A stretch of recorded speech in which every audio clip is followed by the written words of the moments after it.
जय मसीह। परमेश्वर का मैं धन्यवाद देता हूँ आज के दिन के लिए और इस अवसर के लिए जो उसने हमें प्रदान किया है कि हम फिर से उसके वचन की ओर जा सके। पिछले हफ्तों में यदि आपने गौर किया है तो हम यीशु मसीह के पुनरुत्थान के विषय पर अध्ययन करते आ रहे हैं। हमने पहला कुरिन्थी के 15 अध्याय के कुछ पदों से देखा कि कैसे सच्चा सुसमाचार यीशु मसीह का मारा जाना, गाड़ा जाना और जिलाया जाना है, और इन सारे बातों को मिल करके ही वह सुसमाचार बनता है। पौलुस ने यह कहा कि यदि इसको छोड़ कोई दूसरा सुसमाचार प्रचार करता है तो वह श्रापित है, और जो विश्वास करते हैं इस अधूरे सुसमाचार को यदि विश्वास करते हैं तो उनका विश्वास व्यर्थ है और उनका प्रचार भी व्यर्थ है। और ठीक इसी सुसमाचार के बारे में, इसी पुनरुत्थान के बारे में यीशु मसीह ने भी अपने 2 शिष्यों को इमाउस के मार्ग में समझाया कि कैसे पूरा पवित्र शास्त्र इन बातों का गवाही देता है। फिर हम पिछले हफ्ते फिलिपियों की पत्री के 3 अध्याय के 7 से 11 पद में देखे, जहां पर पौलुस बताता है कि कैसे यीशु मसीह का पुनरुत्थान, यीशु मसीह के मृत्युंजय को जानना उसका लक्ष्य है, और कि वह जानना चाहता है उसकी सामर्थ को, उससे आने वाली सहभागिता को, और उससे जो महिमा उत्पन्न होता है उसको वह जानना और पहचानना चाहता है। और यही बात हमने पिछले 3 हफ्तों में सुसमाचार के इस हिस्से पर बहुत ध्यान दिया जो पुनरुत्थान से संबंधित है, और पुनरुत्थान की संबंधित शिक्षाओं पर, उसके सिद्धांत पर ध्यान देते हुए अब हम आगे चलते हैं, और हम आज उसी से संबंधित विषय पर ध्यान देंगे जहां सिद्धांत से अब हम व्यवहारिक रूप में जाएंगे। उसका व्यवहार क्या होना चाहिए एक विश्वासी पर, उस पुनरुत्थान का छाप जब लगता है, जब वह उस पुनरुत्थान को अंगीकार करता है, जब वह उस पुनरुत्थान को अपने जीवन में स्वीकार करता है, उससे उसके जीवन में क्या परिवर्तन आना चाहिए। इस बात को हम आज देखेंगे, जिसको हम कहेंगे कि सही सिद्धांत से अब हम सही प्रैक्टिस, सही व्यवहार की ओर जाएंगे। राइट डॉक्ट्रिन से अब राइट प्रैक्टिस की ओर जाएंगे, और ये ध्यान देंगे कि पुनरुत्थान से एक विश्वासी पर क्या छाप होना चाहिए या उसके जीवन में क्या प्रभाव पड़ना चाहिए। इसलिए हम खोलेंगे कुलुसियों की पत्री और उसका 3 अध्याय, और हम आज पढ़ेंगे उसका 1 से 11 पद। 3 अध्याय और उसका 1 से 11 पद, परंतु शायद संभवतः हम केवल 3 अध्याय 1 से 9 पद ही ध्यान दे पाएंगे। जब तुम मसीह के साथ जिलाए गए तो स्वर्गीय वस्तुओं की खोज में रहो, जहां मसीह वर्तमान है और परमेश्वर की दाहिनी ओर बैठा है। पृथ्वी पर की नहीं परंतु स्वर्गीय वस्तुओं पर ध्यान लगाओ, क्योंकि तुम तो मर गए और तुम्हारा जीवन मसीह के साथ परमेश्वर में छिपा हुआ है। जब मसीह जो हमारा जीवन है प्रकट होगा, तब तुम भी उसके साथ महिमा सहित प्रकट किए जाओगे। इसलिए अपने उन अंगों को मार डालो जो पृथ्वी पर है, अर्थात व्यभिचार, अशुद्धता, दुष्टकामना, बुरी लालसा और लोभ को, जो मूर्ति पूजा के बराबर है। इन्हीं के कारण परमेश्वर का प्रकोप आज्ञा न मानने वालों पर पड़ता है। और तुम भी जब इन बुराइयों में जीवन बिताते थे तो इन्हीं के अनुसार चलते थे, पर अब तुम भी इन सब को, अर्थात क्रोध, रोष, भैरभाव, निंदा और मुंह से गालियां बकना, ये सब बातें छोड़ दो। एक दूसरे से झूठ मत बोलो, क्योंकि तुमने पुराने मनुष्यत्व को उसके कामों समेत उतार डाला है और नए मनुष्यत्व को पहन लिया है, जो अपने सृजनहार के स्वरूप के अनुसार ज्ञान प्राप्त करने के लिए नया बनता जाता है। उसमें न तो यूनानी रहा, न यहूदी, न खतना रहित, न जंगली, न स्कूती, न दास और न स्वतंत्र, केवल मसीह सब कुछ और सब में है। परमेश्वर अपने वचन के पढ़े जाने पर आशीष दे।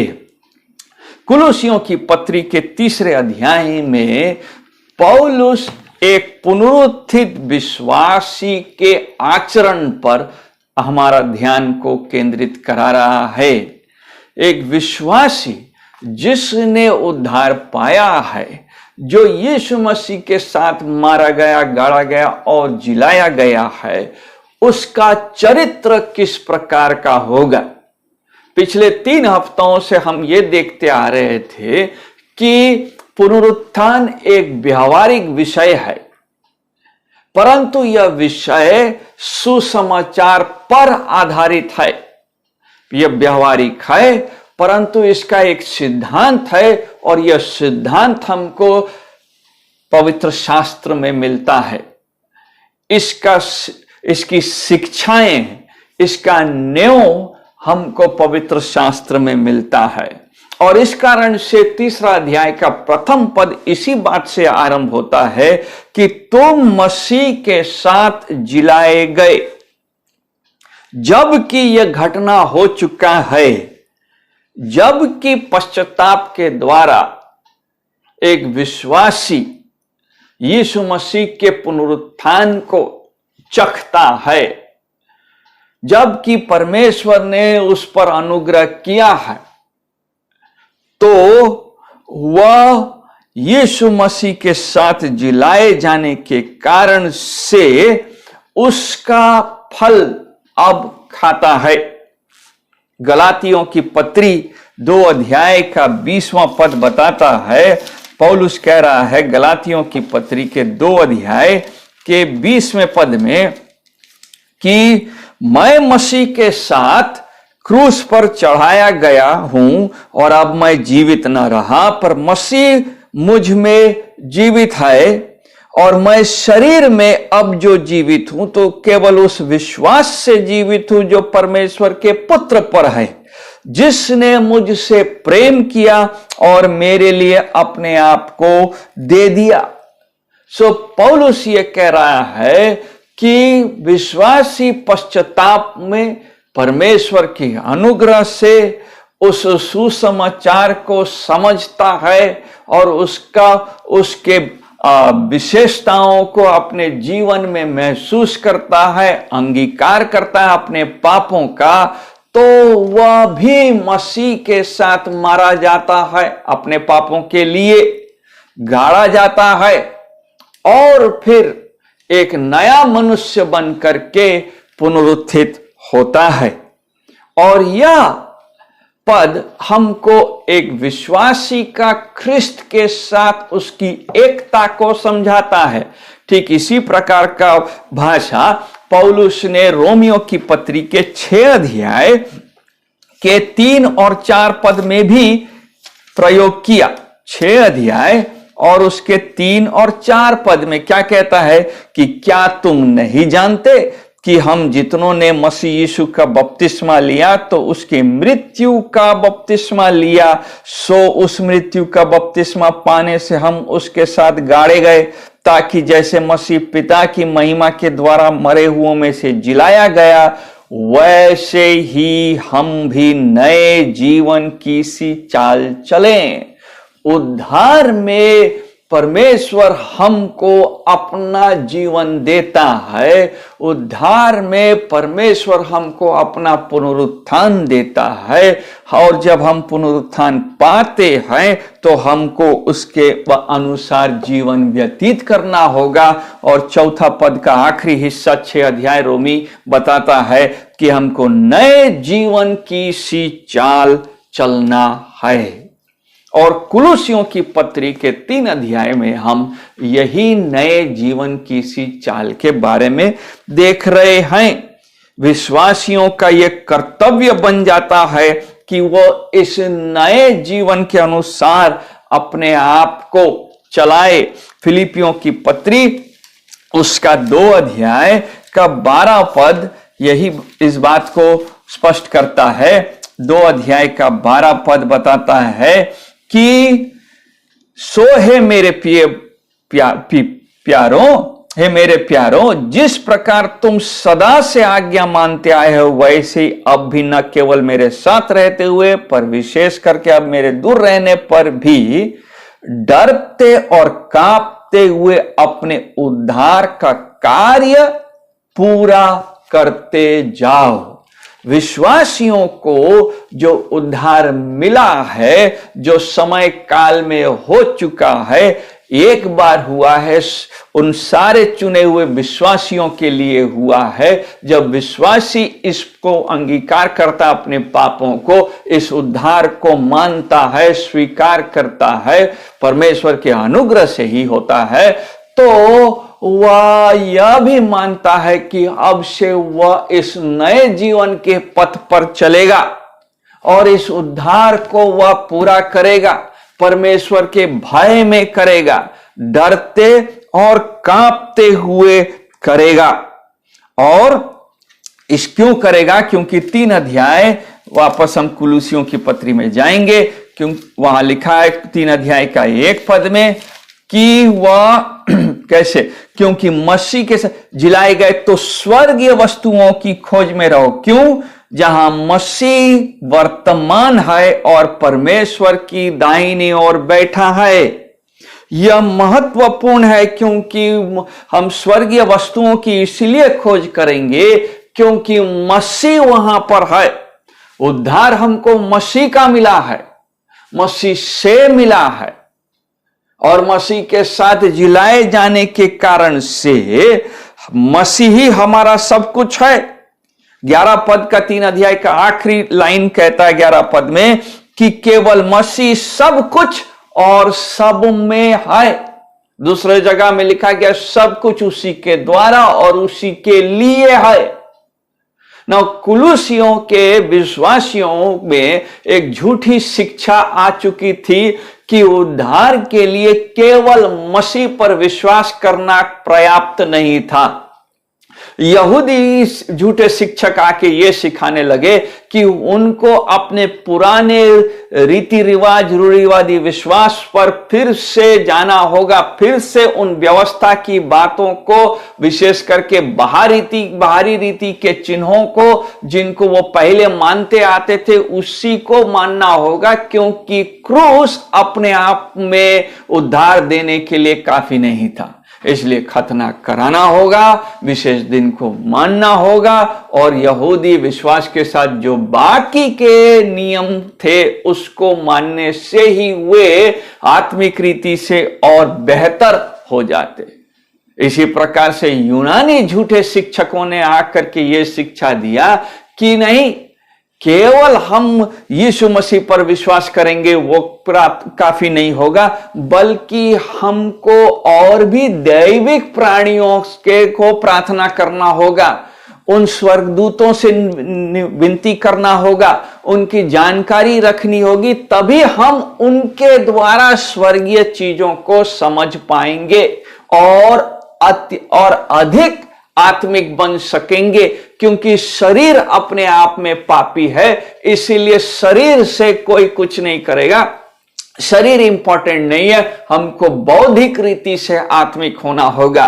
और यहीं पर हम देखते हैं कि ज्ञानवाद का झूठा विश्वास कलीसियाओं में प्रवेश करने लग गया, जिसके कारण से अब पौलुस कह रहा है ये पूरी शिक्षाएं गलत है, मसीह पर्याप्त है। यीशु मसीह हमारे लिए, मसीह के साथ जब हम जिलाए जा चुके हैं, तो हमको और किसी चीज को जोड़ने की आवश्यकता नहीं है। उसमें हमको केवल उसके आज्ञा के अनुसार स्वर्गीय वस्तुओं की खोज करना है। हमको वहां खोज करने का माने है हमारा ये जो खोज है वो एक बार में अंत नहीं हो जाएगा, बल्कि चलता रहेगा। कीप सीकिंग जिसको बोलते हैं, वो एक कंटिन्यूअस एक्शन है। मत्ती 6 अध्याय का 33 पद में यीशु मसीह ने कहा कि पहले तुम उसके राज्य और उसकी धार्मिकता की खोज करो। जब हम स्वर्गीय बातों की खोज करने के बारे में बात कर रहे हैं तो इसका माने है कि हम उन बातों में अपने जीवन को लगाए रखेंगे, उसी में लिप्त रहेंगे जो परमेश्वर से, जो स्वर्ग में विराजमान है, उससे संबंधित है। हमारा जो विचारधाराएं होगा, हमारा जो सोच होगा, हमारा जो खोज करने का जो विषय होगा वह स्वर्गीय बातों का होगा, क्योंकि स्वर्ग में ही हमारा परमेश्वर वास कर रहा है। इसलिए हम उसकी बातों के लिए चिंतित रहेंगे और खोज करते रहेंगे ना। इसका माने क्या है? इसका माने यह है कि स्वर्गीय वस्तुओं की खोज करने का माने यह है कि हम उन सारी चीजों पर आंख लगाए रखेंगे जो हमको बाकी चीजों को समझने में हम वही स्वर्गीय दृष्टिकोण अपनाएंगे। जब हम इस संसार में हैं तो हम इस संसार के चीजों को भी स्वर्गीय दृष्टिकोण से देखेंगे कि क्या ये चीजें जिसके बारे में मैं सोच रहा हूं, जिसके बारे में हम लोग विचार कर रहे हैं, क्या ये परमेश्वर के दृष्टिकोण के अनुसार सही है? क्या यह ईश्वरीय है? क्या यह ईश्वरीय दृष्टिकोण में ठीक बैठता है? इसका अर्थ यह है, इसका अर्थ यह नहीं है कि व्यक्ति विशेष अपने आप को इस संसार से परे कर लेगा या सन्यासियों के समान वह दूसरा ही विचार करेगा और कहेगा कि इस संसार का कोई भी चीज मुझसे मायने नहीं रखता। नहीं, बाइबल हमको सन्यासी बनने के लिए नहीं सिखा रहा है। जब हम स्वर्गीय वस्तुओं की खोज करने की बात कर रहे हैं तो सन्यासी बन के हम नहीं खोजते हैं, बल्कि इस संसार में रहते हुए सांसारिक दृष्टिकोण से हम संसार की चीजों को नहीं देखते, बल्कि स्वर्गीय दृष्टिकोण से। अर्थात जिन चीजों को हमें करना है, जिन जिम्मेदारियों को हमको निभाना है इस संसार में रह करके, तो हम उसको इंटरप्रेट, अनुवाद जब करते हैं तो हम देखते हैं कि परमेश्वर को यह जो जिम्मेदारी हमको मिला है कैसा दिखेगा। क्या ये उसको, इन जिम्मेदारियों को करने से परमेश्वर को महिमा मिलेगा? क्या ये उसकी महिमा के लिए है? क्या स्वर्ग में इसके लिए मुझे शाबाशी मिलेगा? इन बातों पर हमारा ध्यान रहना चाहिए।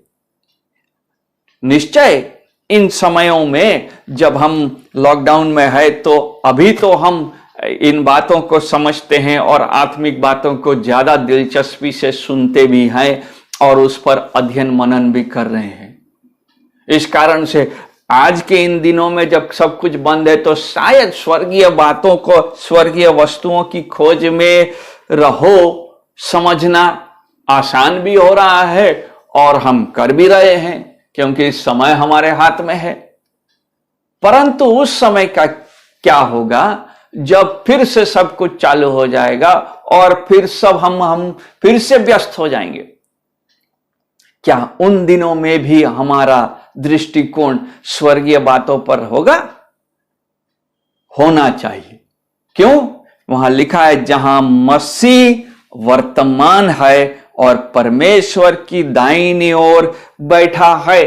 परमेश्वर ने मसीह को सामर्थ का स्थान दिया है और न केवल सामर्थ का स्थान दिया है बल्कि उसको शक्ति दिया है, उसको सम्मान दिया है।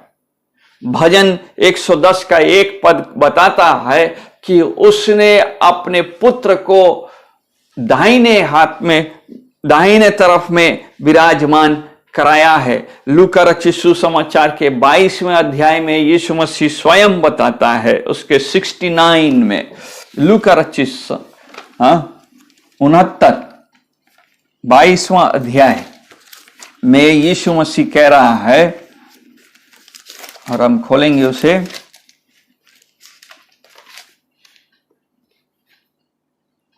परंतु अब से मनुष्य का पुत्र सर्वशक्तिमान परमेश्वर की दाहिनी ओर बैठा रहेगा। दाहिनी ओर सामर्थ का जगह है। प्रेरितों के काम में पतरस ने बताया कि कैसे यीशु मसीह अपने पिता के दाहिनी ओर में बैठा है। 2 अध्याय का 33 पद, 5 अध्याय का 31 पद और 7 अध्याय इत्यादि अध्यायों को जब आप पढ़िएगा तो वहां पर बार बार हम देखते हैं कि ख्रिस्त परमेश्वर पिता के दाहिनी ओर विराजमान है। और इस कारण से, क्योंकि वह सामर्थ के जगह में विराजमान है, क्योंकि वह आदर के जगह में विराजमान है, हम जो उसके विश्वासी हैं, हमको उसी से लगी हुई बातें, उसी से संबंधित बातों पर ध्यान लगाया रखना चाहिए, क्योंकि ख्रिस्त सब आशीषों का स्रोत है और वहीं से सभी सामर्थ मिलती है। आगे दूसरे पद में वो कहता है, पृथ्वी पर की नहीं परंतु स्वर्गीय वस्तुओं पर ध्यान लगाओ। निरंतर विश्वासी स्वर्गीय वस्तुओं पर ध्यान लगाए ना। स्वर्गीय वस्तुओं पर ध्यान लगाना के बारे में, इसके बारे में ज्ञान प्राप्त कहां से होगा? ये हमको हमारे दर्शनों से नहीं मिलेगा, हमको अपने सपनों से नहीं मिलेगा, बल्कि स्वर्गीय वस्तुओं की जानकारी हमको पवित्र शास्त्र से मिलेगा। पवित्र शास्त्र ही परमेश्वर के बारे में हमको बताता है, उसके स्वभाव के बारे में बताता है, उसके गुण के बारे में बताता है। पवित्र शास्त्र ही बताता है कि स्वर्ग में कौन से बातें मुख्य हैं, कौन सी बातें वैल्यू की हैं, और कि कैसे विश्वासी उन बातों को समझ सकता है। जैसा कि फिलिपियों के 4 अध्याय के 8वें पद में और रोमी 12 अध्याय में कहता है कि हमको क्या करना होगा। 12 अध्याय रोमियों की पत्री और उसका दूसरा पद, 12 अध्याय का दूसरा पद बताता है, इस पद को हम सब जानते हैं, और वो लिखता है कि इस संसार के सदृश न बनो, परंतु तुम्हारी बुद्धि के नए हो जाने से तुम्हारा चाल चलन भी बदलता जाए।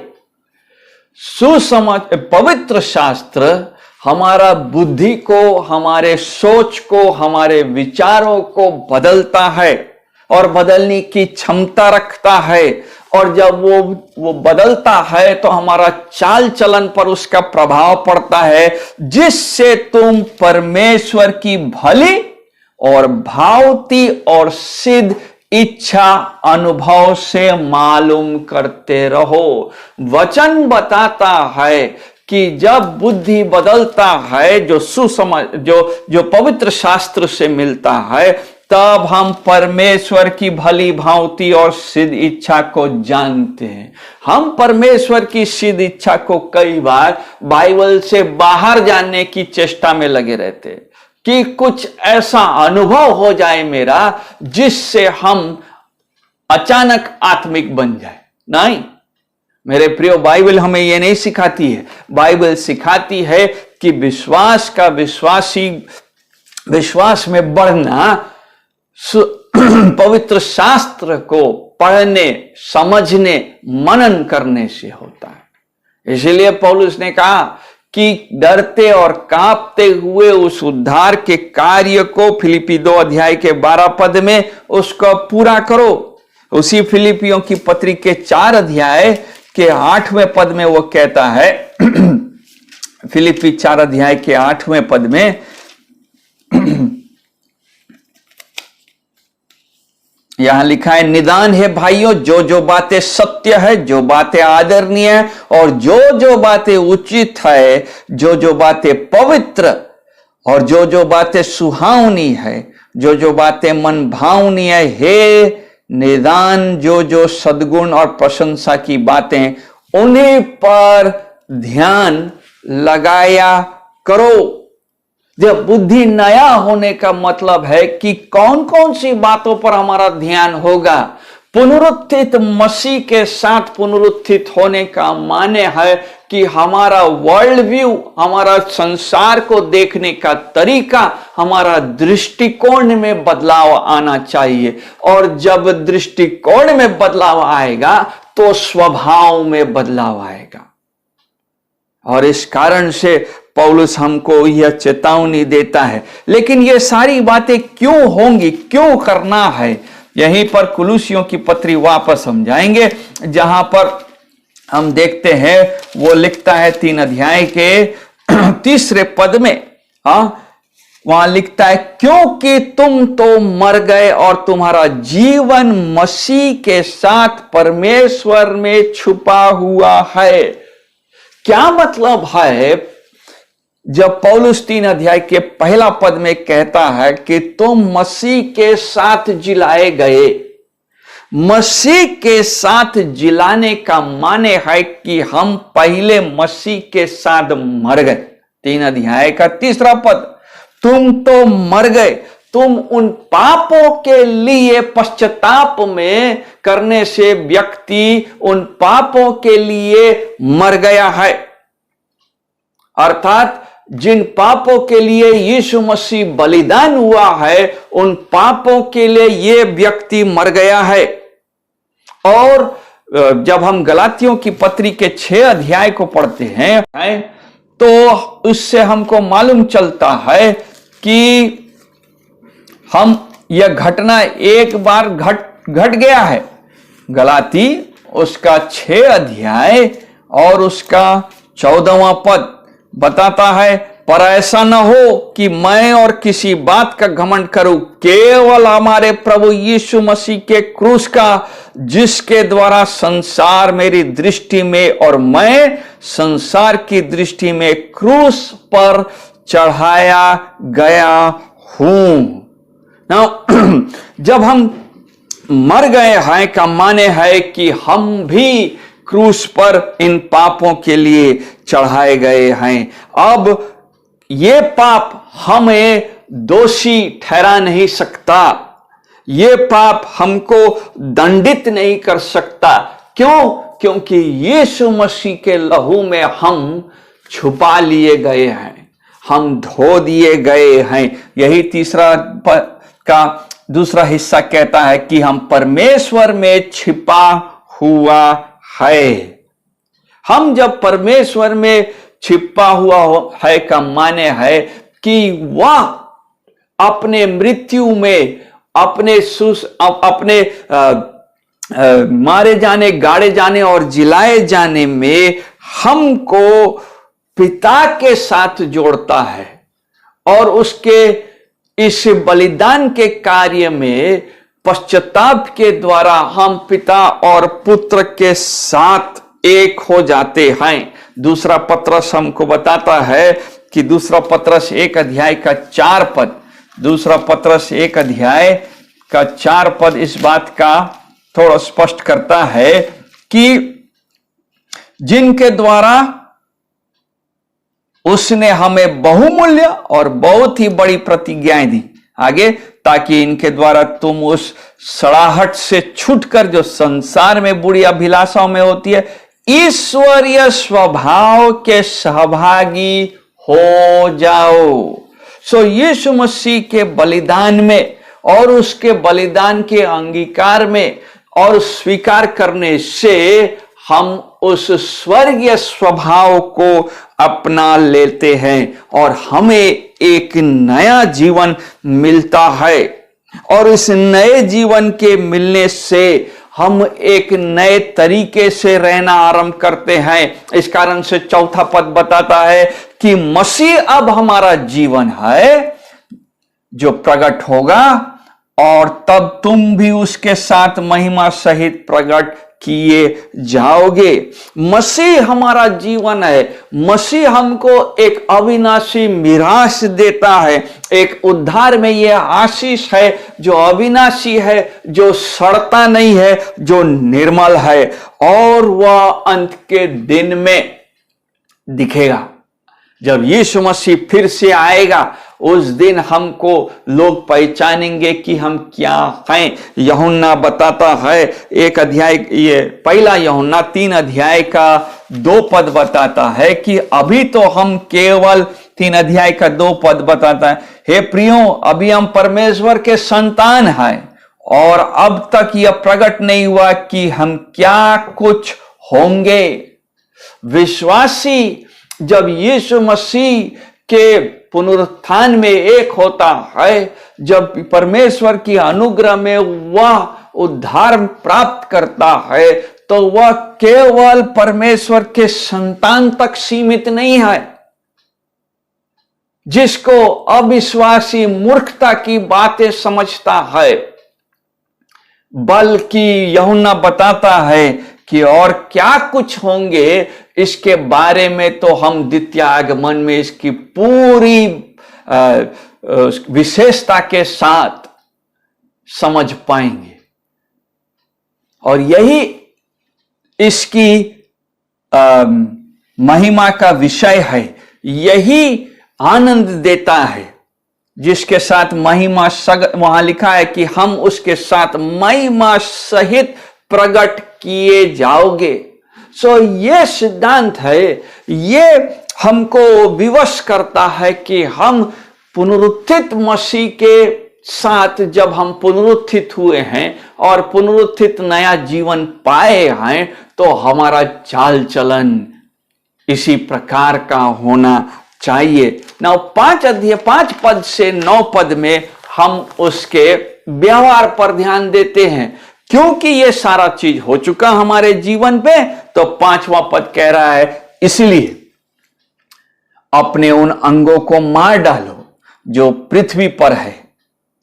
उन अंगों को मार डालो का माने है कि निश्चय कि यीशु मसीह हमको एक नया जीवन दिया है, निश्चय हमको एक उद्धार मिला है, निश्चय हम पवित्रता में जीना चाहते हैं, परंतु यह भी सच है कि हम एक पापी शरीर में रहते हैं और इस कारण से हमको अपने विश्वासी को एक व्यावहारिक जीवन जीने के समय में अपने पापों का निरंतर सामना करना है और अपने आप को निरंतर जांचते रहना है और यह देखना है कि परमेश्वर की आज्ञाएं हमारे शरीरों में किस प्रकार से पूरा हो रहा है, और अगर नहीं हो रहा है तो उसको रीचेक करना है। अंगीकार के साथ अपने आप को फिर से समर्पित करने की आवश्यकता है। इसलिए 5वां पद,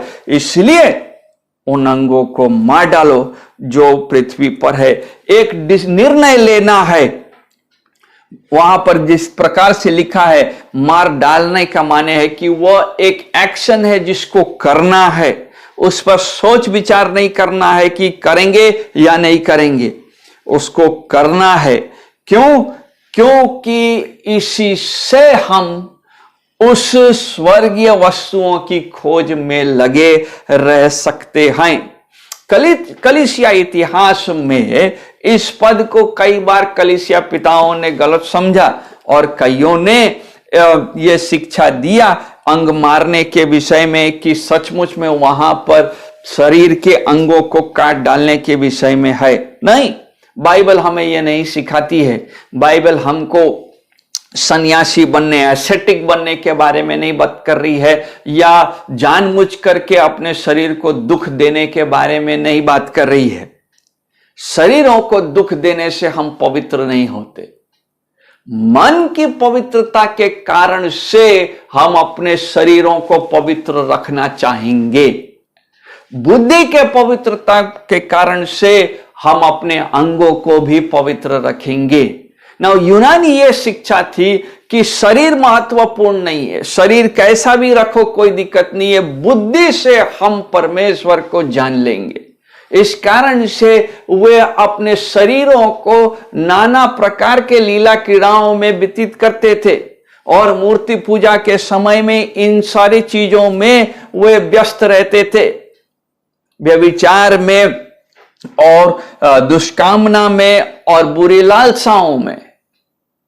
परंतु बाइबल यह नहीं सिखाती है। बाइबल हमको यह सिखाती है कि हमारे बुद्धि के नए हो जाने से हमारा शरीर में परिवर्तन होता है या होना चाहिए। और जब परिवर्तन होता है, क्योंकि हमारे शरीर परमेश्वर का मंदिर है जिसमें वह वास करता है, तो हमें उसका देखभाल करना होगा और देखभाल अपने अंगों को पवित्र करने से होगा। और इस कारण से वो एक ही छोटा सा लिस्ट देता है। ये लिस्ट पूरा अपने आप में नहीं है, बल्कि परंतु ये लिस्ट उन व्यक्तिगत पापों के बारे में है जो यौनिक पाप है, जो एक व्यक्ति के अपने जीवन के साथ संबंध रखता है, जिसमें उसको पवित्र होने की आवश्यकता है ना। मुख्य बात, बहुत अच्छी बात वहां लिखी गई है कि इन सारे पापों से, आखिरी लाइन 5 में कहता है,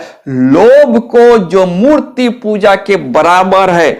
ये सारी जो पाप है जिसके बारे में वहां लिस्ट दिया हुआ, चाहे व्यभिचार हो, अशुद्धता, दुष्टकामना, बुरी लालसा हो, ये सब व्यक्ति अपने लोभ के कारण से, अपने सेल्फिश, स्वार्थी होने के कारण से करता है।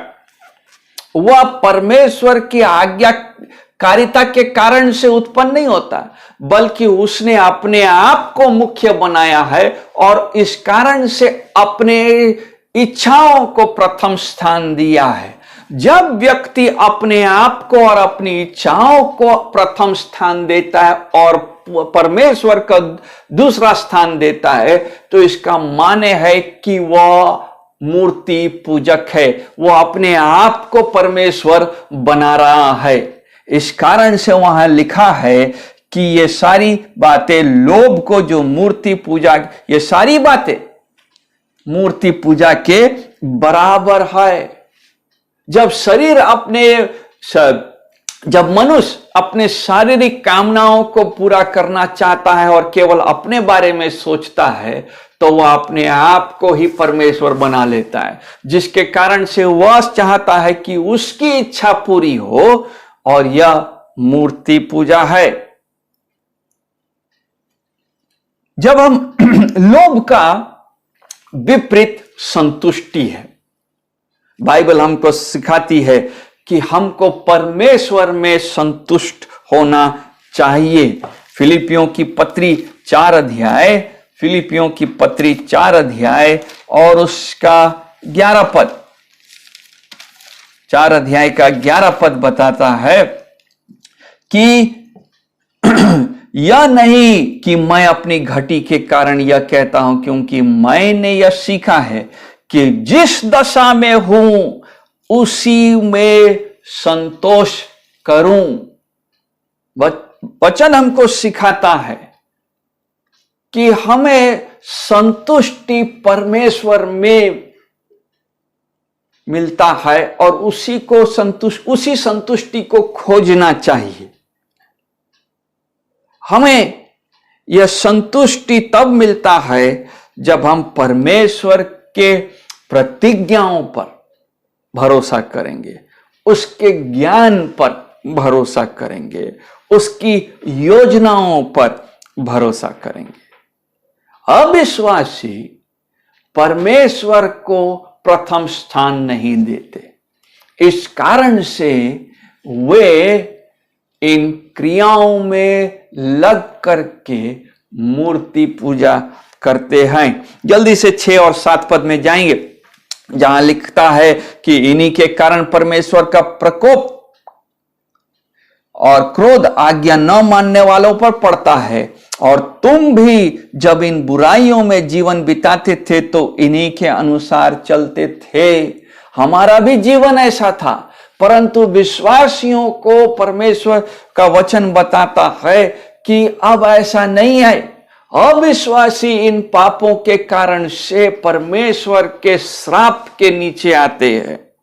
अभी हमारे पास समय नहीं है, लेकिन रोमी 1 अध्याय का 18 पद इस बात को बताता है कि अविश्वासी कैसे उसके श्राप के अधीन है और उससे बच नहीं सकता।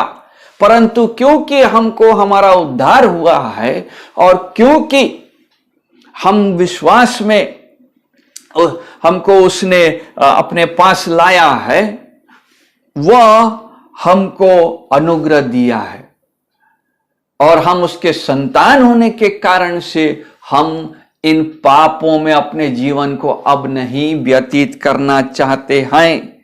जैसे रोमी 6 अध्याय का 12 पद कर बताता है, क्योंकि अनुग्रह बहुत हुआ का माने नहीं है कि हम अधिक पाप करते रहें, कदापि नहीं। बाइबल हमको निरंतर विश्वासी के जीवन के चाल चलन के बारे में स्पष्टता से आज्ञाएं देता आया है। हमारे लिए यह समय है कि हम अपने आप को जांच सके।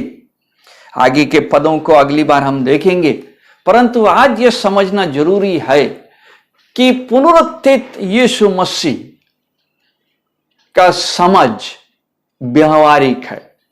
यह केवल सिद्धांत नहीं है जिसको हम कहें कि यीशु मसीह पुनरुत्थित हुआ और हम भी पुनरुत्थित जीवन जी रहे हैं और यही सच्चाई है और यही सब बात अंत हो जाती है। जी नहीं, बाइबल स्पष्ट करती है क्योंकि हम मसीह के साथ जिलाए गए हैं तो हम स्वर्गीय बातों की खोज करें।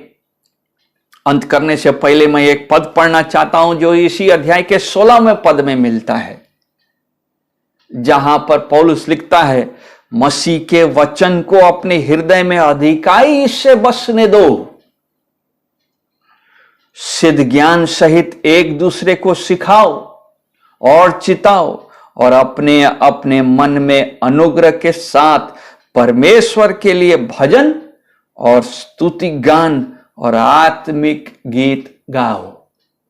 परमेश्वर करे कि ये दिन जो हमको मिला है, ये समय हमको मिला है, हमारा समय इन बातों में बीते कि हम अपने हृदय में उसके वचन को अधिकाई से बसने दे। परमेश्वर आपको आशीष दे और आप सबों को हमारी ओर से बहुत बहुत धन्यवाद।